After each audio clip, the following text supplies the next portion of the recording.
In Victorian-era England, as in most of human history, bread was a dietary staple, and white bread, which was seen as containing fewer impurities and was associated with the upper class, was increasingly in vogue. Indeed, white bread was so desirable that some British bakers resorted to using questionable ingredients to bleach their loaves. One such ingredient was alum, an aluminum-derived chemical compound that is toxic when consumed. It made bread not only whiter but also heavier, allowing bakers to charge more for their wares and supplement flour during food shortages. Alum was also cheaper than flour, meaning bakers could pocket more profits. But unfortunately, all this came at the expense of public health. Alum, when consumed regularly, caused digestive issues and diarrhea, the latter of which could be fatal to young children at the time. In the mid-1850s, prominent English physician John Snow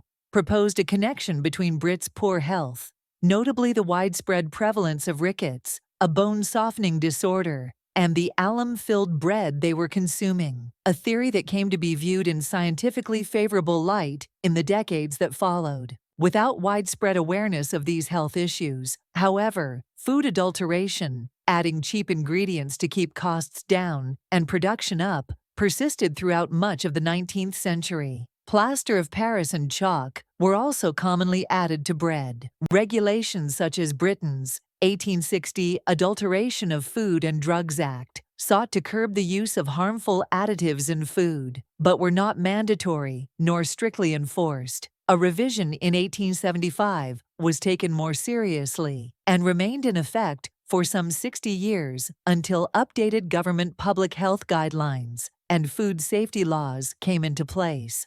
Victorians' favorite shade of green was poisonous, Scheele's green, named for the chemist who originally invented it in 1775, was a bright, rich color, similar to emerald, that was hugely popular in 19th century England. It also happened to contain arsenic. Despite its toxicity being known by the inventor and some experts, the pigment was used in the production of clothing, wallpaper, and even children's toys. Contact with arsenic-laced clothing or other household items often resulted in rashes or sores. Some people suffered fatal respiratory issues. Factory workers who produced goods with the pigment had it even worse.